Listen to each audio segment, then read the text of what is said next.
మన భారత సంతతికి చెందిన సునీత విలియమ్స్ అమెరికా నాసా ద్వారా ఆమె స్పేస్ లోకి వెళ్ళటం జరిగింది. పోయిన నెలలో జూన్ 1వ తారీఖు వెళ్లాల్సినటువంటి Sunita Williams and Wilmore అనే వ్యక్తి, వీళ్ళిద్దరూ కూడాను జూన్ 1వ తారీఖు వెళ్లాల్సిన వాళ్ళు జూన్ 5వ తారీఖు వెళ్లారు. 10 days లో వాళ్ళు బ్యాక్ రావాలి. అయితే వాళ్ళు ఉన్నటువంటి స్పేస్ నుంచి వచ్చిన రిపోర్ట్ ఏంటంటే 90 రోజుల దాకా సునీత విలియమ్స్ రావటానికి కుదరదు.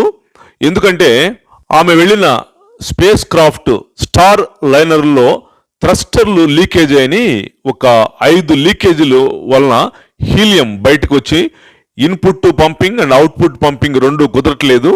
అందుకొరకు ఆమె 90 days దాకా రావటానికి కుదరదు అని ఈ స్పేస్ నుంచి వచ్చిన అనౌన్స్మెంట్ ప్రపంచంలో నాసాకే కాదు చాలా మందికి దిగ్భ్రాంతిని కలుగు చేసినాయి. మరొకటి ఏంటంటే సునీత విలియమ్స్ హెల్త్ కూడా చాలా దెబ్బతింటుంది. డే బై డే డిస్క్రీజ్ అవుతుందని కూడా అనౌన్స్మెంట్ చేయటం ఒకంత కంగారుని కలుగు చేసింది. సహజంగానే స్పేస్ లోకి వెళ్ళినటువంటి ఆ మనుషుల యొక్క హెల్త్ చాలా మంది వెళ్ళొస్తుంటారు. చాలా మంది హెల్త్ చాలా దెబ్బతింటది. వాళ్ళు స్పేస్ లో నుంచి భూమి మీదకి ల్యాండ్ అయిన వెంటనే వాళ్ళు సరిగా ఉండలేరు. వాళ్ళు పారాషూట్ లో కింద దిగిన వెంటనే వాళ్ళు ఊగిపోతుంటారు. వీల్ చైర్స్లో కూర్చోబెట్టి ఒక 1 week వాళ్ళని ఒక రూములో పెట్టి అప్పుడు సెట్ చేస్తారు. అయితే ఇప్పుడు రావాల్సిన టయానికి సునీత విలియమ్స్ రాకపోయేసరికి ఆమె హెల్త్ దెబ్బతింటుందని, తర్వాత స్పేస్లోనే పరిస్థితులు ఎలా ఉంటాయంటే హెల్త్ డ్యామేజ్ అవడానికి అవకాశం ఉంటుందని ఆ విషయం చాలా మంది తెలుసు. వెన్నుముక దెబ్బతినే అవకాశాలు ఉంటాయి స్పేస్లో ఎక్కువ రోజులు ఉంటే. అండ్ తొడ ఎముకలు క్షీణిస్తాయి, ఎముకల బరువు తగ్గిద్ది, పొట్టలో కూడాను తేడాలు వస్తాయి, కాల్షియం పెరిగిపోతుంది, అండ్ బీపీ కూడాను పల్స్ రేటు చాలా అప్ డౌన్లోకి వెళ్ళిపోతుంటుంది, షుగర్ లెవెల్స్ పెరగచ్చు. స్పేస్లో గురుత్వాకర్షణ శక్తి అంటే మైక్రోగ్రావిటీ లేకపోవటం వలన కిడ్నీలు కూడా రాళ్ళు ఏర్పడతాయి. ఇవన్నీ ఇప్పుడు సునీత విలియమ్స్కి జరగవచ్చు అని చాలా మంది చెప్పడం ఇప్పుడు మనం చూస్తున్నాం. రేడియేషన్ వల్ల క్యాన్సర్ రావచ్చు అనే అభిప్రాయం కూడా వ్యక్తం చేస్తున్నారు. అంత మాత్రమే కాదు, స్పేస్ లో ఉన్నటువంటి వాళ్ళకి మానసిక ఒత్తిడి, మానసికంగా కూడా ప్రాబ్లమ్స్ పడుతుంటారు. ఈ విషయం మనకు తెలుసు. అయితే మన సునీత విలియమ్స్ చాలా ధైర్యవంతురాలు. ఎందుకంటే గతంలో కూడా ఆమె చాలాసార్లు స్పేస్ లోకి వెళ్ళొచ్చారు. ప్రపంచంలో ఒక ఆడపడుచు స్పేస్ లో వాక్ చేసింది ఈమె, ఎక్కువ వాక్ చేసింది ఈమె. దేవుని ప్లాన్ స్పేస్ గురించి, అంతరిక్షం గురించి, వీటన్నిటి గురించి దేవుని ప్లాన్ ఏంటి ఇప్పుడు నేను మీకు చెప్పబోతున్నాను. జాగ్రత్తగా వినాలి. ఒక్క పాయింట్ కూడా మీరు విడవకూడదు. ఎందుకంటే సృష్టికర్తే సకల మానవులను, సకల ప్రపంచాన్ని, స్పేస్ను, అంతరిక్షాన్ని, గెలాక్సీ పాలపంతో ఎవ్రీథింగ్ క్రియేట్ చేశాడు. దీని నగ్న సత్యాలు ఇప్పుడు చూద్దాం. ముందుగా స్పేస్లో ప్రపంచంలో ఉన్నటువంటి పెద్ద పెద్ద దేశాలు మరియు చిన్న చిన్న దేశాలు కలిపి ఇంటర్నేషనల్ స్పేస్ స్టేషన్ని ఒకటి ఏర్పరచుకున్నారు. అది ఒక 5, 6, 7, 8 గదులుగా ఉంటుంది. ఈ భూమి నుంచి 408 kilometers పైన అక్కడ ఉంది ఈ స్పేస్ ఇంటర్నేషనల్ స్టేషన్. ఈ ఇంటర్నేషనల్ స్పేస్ స్టేషన్ని ఏర్పాటు చేద్దామని 1960, 1970లో ప్రపంచ దేశాలు థింక్ చేసి 1998లో దీన్ని ఏర్పాటు చేశారు. ఆ స్పేస్లో గురుత్వాకర్షణ శక్తి ఉండదు, ఆక్సిజన్ ఉండదు. కాబట్టి వీళ్ళు ఏం చేస్తారంటే ఇక్కడి నుంచే వాళ్ళ ఫుడ్తో పాటు కొంత వాటర్ని తీసుకుని వెళ్ళి ఆ వాటర్ ద్వారా వీళ్ళు ఆక్సిజన్ని ఉత్పత్తి చేసుకుంటారు. చివరాఖరికి యూరిన్ కూడాను పోగొట్టకుండా దాని నుంచి తీసి వేస్ట్ని సపరేట్ చేసి వాటర్ని సపరేట్ చేసి యూరిన్లో దాని నుంచి కూడా ఆక్సిజన్ ఉత్పత్తి చేసి ఆ స్పేస్ క్రాఫ్ట్ లోపల దాన్ని ఆక్సిజన్గా వాడుకుంటుంటారు. అంత మాత్రమే కాదు, ఇక్కడి నుంచి వస్తువుల్ని, కొన్ని తినుబండారాలని ఆ స్పేస్లో ఉన్న వాళ్ళకి తీసుకెళ్ళటానికి ఒక వెహికల్ని తయారు చేశారు. దాన్నే స్పేస్ షటిల్ అంటారు. ఇక్కడ నుంచి వస్తువుల్ని పైన ఉన్న వాళ్ళకి అందిస్తూ ఉంటారు. వాళ్ళు తినగలిగే ఫుడ్ తీసుకెళ్తుంటారు. మళ్ళీ అక్కడి నుంచి మనుషుల్ని భూమికి తీసుకొస్తుంటారు. భూమి నుంచి మనుషుల్ని స్పేస్లోకి తీసుకెళ్తుంటారు. దీనిని ఇద్దరు సమన్వయం చేసి ఇక్కడి నుంచి పంపిస్తుంటారు. ఒకటి స్పేస్ ఎక్స్ అని ఎలాన్ మస్క్ ఒకటి పెట్టాడు. తర్వాత బోయింగ్ అనేటువంటి రెండో గ్రూప్ వాళ్ళు, వీళ్ళిద్దరూ పంపిస్తూ ఉంటారు. అక్కడి నుంచి మనుషులు చేస్తూ ఉంటారు. దీనిని స్పేస్ క్రాఫ్ట్ మిషన్ లైనర్ అంటారు. సో మొన్న సునీత విలియమ్స్ వెళ్ళినటువంటి ఇది కూడాను ఇట్లా చాలా మంది వెళ్తుంటారు. ఆమె వెళ్ళినటువంటి స్పేస్ క్రాఫ్ట్ వెళ్ళి 408 కిలోమీటర్ల దూరంలో భూమి నుంచి ఉన్నటువంటి ఇంటర్నేషనల్ స్పేస్ స్టేషన్కి వెళ్ళి వీళ్ళు వెళ్ళినటువంటిది ఆ ఇంటర్నేషనల్ స్పేస్ స్టేషన్కి ఇది వెళ్ళి అతుక్కుంటుంది అన్నమాట. ఆ ఇంటర్నేషనల్ స్పేస్ ఆ స్టేషన్ ఇప్పుడు 408 కిలోమీటర్ల దూరంలో భూమికి పైన ఉంది కదా, అది 28,400 కిలోమీటర్ల స్పీడ్తో తిరుగుతూ ఉంటుంది. సో ఆ తిరుగుతున్న దానికి వెళ్ళి ఈ సునీత విలియమ్స్ కానీ ఈ ఏరోనాస్టులు వెళ్ళేటువంటి ఈ వెహికల్ని దానికి అతికించడంలో చాలా టెక్నిక్గా అతుక్కోవాలా. సో చిన్న గ్యాప్ గాలి కూడా పోకూడదు. జాగ్రత్తగా ఆ ఇంటర్నేషనల్ స్పేస్ స్టేషన్కి వీళ్ళు వెళ్ళిన వెహికల్ అతుక్కొని చిన్న గాలి కూడా పోకుండా అతుక్కొని సెట్ అయిన తర్వాత అప్పుడు వీళ్ళు వెళ్ళినటువంటి వెహికల్లో నుంచి దాంట్లోకి ఇంటర్నేషనల్ స్పేస్ స్టేషన్లోకి వాళ్ళు వెళ్తుంటారు.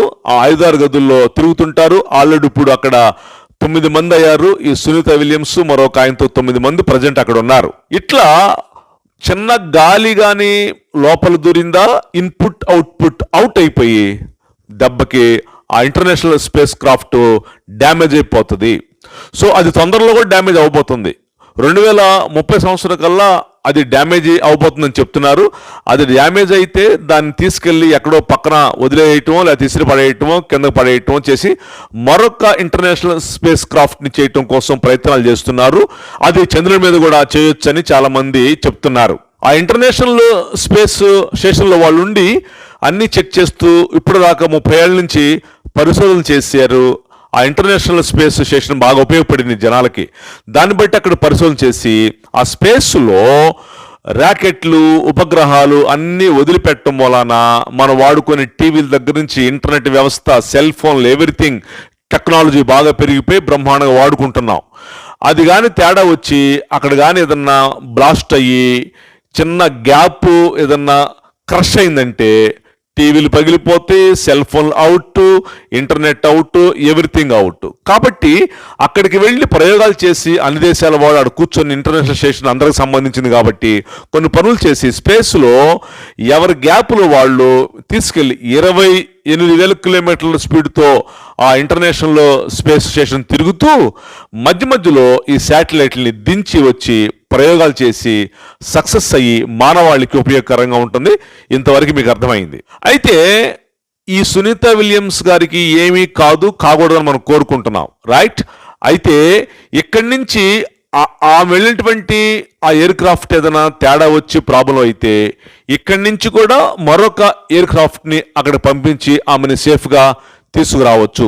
అయితే ఈ ఇంటర్నేషనల్ స్టేషన్ ఇప్పుడు సునీత విలియమ్స్, ఆస్ట్రోనాయిడ్లు అందరూ వెళ్ళేటువంటి ఆ స్టేషన్ పని అయిపోతుంది. కాబట్టి ఇప్పుడు మనిషి ఏం చేయాలనుకుంటున్నాడంటే 3,84,400 కిలోమీటర్ల దూరంలో ఉన్న చంద్రుడి మీద ఈ ఇంటర్నేషనల్ స్పేస్ స్టేషన్ పెడతానికి చూస్తున్నారు. కానీ అది చాలా అసాధ్యము. 408 కిలోమీటర్లలో ఇక్కడే ఈ పక్కనే ఇప్పుడు స్పేస్లో మన వాళ్ళు వెళ్ళగలిగి అక్కడ ఇంటర్నేషనల్ స్టేషన్ పెట్టారు. 3,84,400 కిలోమీటర్ల చంద్రుడి దూరంలో ఉంటే అక్కడ పెడతారండి? అసాధ్యం. ఇది చెప్పలేం. ఈ దగ్గరలో దానికే ఇంత ప్రాబ్లం అయితే ఈ లైఫ్ని అక్కడ వాళ్ళు ఎలా లీడ్ చేస్తారంటే ఏది ఇప్పుడు ఉన్నటువంటి ఇంటర్నేషనల్ స్టేషన్లో 408 కిలోమీటర్ల దూరం ఉన్నటువంటి ఈ స్పేస్లోనే వాళ్ళు చేసే లైఫ్ని ఏమంటారంటే రీసైకిల్ లైఫ్. అంటే ఇక్కడి నుంచి వాటర్ తీసుకెళ్ళి ఆ ఇంటర్నేషనల్ స్పేస్ స్టేషన్ లోపల ఆక్సిజన్ ఉత్పత్తి చేసుకోవటం, డ్రై ఫుడే, ఇంకా నీళ్లతో కూడిన ఫుడ్ ఏది పనికిరాదు. ఈవెన్ యూరిన్ కూడా పట్టుకొని దాంట్లో చెడ్డదన్నీ కూడా పక్కనెట్టేసి మళ్ళీ దాన్ని వాటర్ చేసి దాంట్లోంచి ఆక్సిజన్ పుట్టించి ఇట్లా ఆ ఫుడ్ ప్యాకింగ్ కూడా చాలా డిఫరెంట్గా ఉంటుంది. డ్రై ఫ్రూట్లు అనమాట. ఆ ఫుడ్ని డబ్బాల్లో పెట్టి వాటర్ ఇంజెక్షన్ చేస్తారు ఆ ఫుడ్కి, అంటే ఎండిపోద్ది అనమాట. మన నోరు టచ్ అయినప్పుడు కొంచెం తడి ఉండేది కాబట్టి తినగలుగుతారు. దీన్ని ఏమంటారంటే థర్మో స్టెబిలైజ్ ఫుడ్ అంటారు అనమాట. హీట్ ప్రొసెస్డ్ ఫుడ్ అని కూడా అంటారు. దీన్ని ప్రత్యేకంగా తయారు చేసి డబ్బాల్లో ప్యాక్ చేసి వాళ్ళకి పంపిస్తుంటారు. ఈ టైప్ ఆఫ్ ఫుడ్ తింటా ఉంటారు. అక్కడి నుంచి వచ్చిన తర్వాత కూడా భూమి మీద ల్యాండ్ అయిన వెంటనే వాళ్ళు ఒక 10 days మనుషులుగా ఉండరు. అప్పటికే శక్తిని కోల్పోతారు. ఇప్పుడు నేను చెప్తేనే ఇమ్యూనిటీ పవర్ పోతుంది, బీపీ అప్ అండ్ డౌన్స్ వెళ్ళిపోతుంది, కిడ్నీలో స్టోన్స్ ఏర్పడవచ్చు, తొడ ఎముకలు అన్నిటికంటే పెద్ద ఎముక కదా, అది క్షీణించే అవకాశం ఉంటుంది.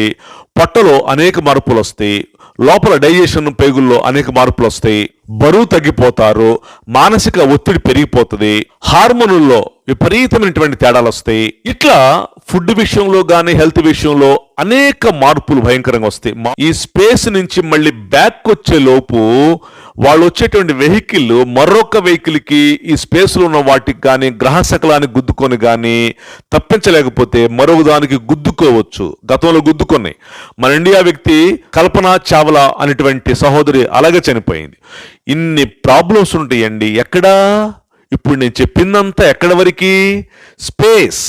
ఇప్పుడు మన ఇంటర్నేషనల్ స్పేస్ స్టేషన్కి మన వ్యోమగాములు వెళ్తున్నారే, ఎక్కడుందనుకున్నారు? అది ఈ భూమి నుంచి 408 కిలోమీటర్లు. ఇప్పుడు అంతరిక్షం గురించి దేవుని ప్లాన్ ఎలా ఉందో, మనుషులు ఏం చేస్తున్నారో, దేవునికి వ్యతిరేకం చేస్తున్నారా లేకపోతే దేవునికి ఇష్టంగా చేస్తున్నారా, what is the plan of God regarding space అనేటువంటిది ఇప్పుడు నేను మీకు చెప్తా. ఈ భూమి నుంచి ఒక వ్యక్తి కాంతి వేగంతో పైకి వెళ్తుంటే, అంటే కాంతి సెకనుకు 3 లక్షల కిలోమీటర్ల ప్రయాణం చేసింది. ఆ స్పీడ్తో వెళ్తుంటే చంద్రుని కలుసుకోవాలంటే 1.5 సెకండ్లు పట్టిద్ది. నక్షత్ర మండలం వస్తుంది. ఆ నక్షత్ర మండలంలో ఫస్ట్ వచ్చే నక్షత్రానికి మన వాళ్ళు బైబిల్లో పేరు పెట్టారు, ఆల్ఫా అని పెట్టారు, ఆల్ఫా సెంట్యూరీ. దాన్ని కలుసుకోవాలంటే 650 కోట్ల సంవత్సరాలు. ఆ పైన ఇంకా గెలాక్సీ పాలపొందుంది. అక్కడికి వెళ్ళాలంటే 15 పక్కన 15 సున్నాలు పెట్టారు, ఎంత ఇద్దరు లెక్కేసుకోండి, అన్ని కోట్ల సంవత్సరాలు బట్టి. ఈ మానవుడు భూమి మీద నుంచి స్పేస్లోకి, చంద్రుల్లోకి, గ్రహాల్లోకి, బుధుల్లోకి, అంగారకుడిలోకి కూడా వెళ్ళాలని చూస్తున్నాడు. ఎంతవరకు సాధ్యం? దీనికి దైవ గ్రంథం ఏం చెప్తుంది? అసలు దేవుని యొక్క కళ్ళద్దాల్లో చూస్తే దేవుడు ఏం మాట్లాడుతున్నాడు మనుషులతో? బైబిల్ దీని విషయం ఎలా చెప్తుంది? యోబు 37:12 వెరీ క్లియర్. మనుషులకు నివాస యోగ్యమైనది ఈ భూమి మాత్రమే. అపొస్తలుల కార్యములు 17:26 వెరీ క్లియర్ చెప్తుంది వాక్యం. యావత్ భూమి మీద కాపురముంటకు ఆయన ప్రతి జాతి మనిషిని సృజించును అంటున్నాడు. అక్కడ యావత్ భూమి మీద మాత్రమే మనిషి కాపురం. దేవుడు దీనికి పొలిమేరలు వేసేసాయంట.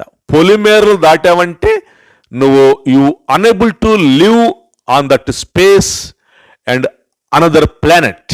ఇప్పుడు వీళ్ళు వెళ్ళారు కదా, 408 కిలోమీటర్ల స్పేస్, 3,84,400 కిలోమీటర్ల చంద్రుడు. ఇక అక్కడి నుంచి లెక్కేసుకోండి, నక్షత్రాలు 650 కోట్ల సంవత్సరాలు బట్టిది కాంతి వేగంతో వెళితే. ఇంకా పైన గెలాక్సీ పాలపుంత, ఆ పైన పరలోకము, దెర్ ఇస్ హెవెన్. దీని విషయమే అపొస్తలుల కార్యంలో పౌలు గారు అన్నాడు, నేను 3వ ఆకాశానికి ఎక్కెళ్ళి అని చెప్పాడే. మొట్టమొదటి ఆకాశం ఇక్కడి నుంచి 500 కిలోమీటర్లు, మేఘాల్లో ఉన్న water. This is the first ఆకాశము. రెండవ ఆకాశం గ్రహాలన్నీ, రెండవ ఆకాశం. మూడవ ఆకాశం పరలోకము. ఆ పైన దేవుడున్నాడు, అదే ఆది సభా పర్వతాలు, గెలాక్సీ పాల్పొంత అవతాల, దేవుని నక్షత్రాల అవతాల. యెషయా గ్రంథం 14వ అధ్యాయం 13వ వచనం ప్రకారము అక్కడేమంటాయంటే, ఉత్తర దిక్కున నా సింహాసనము ఆది సభా పర్వతములు.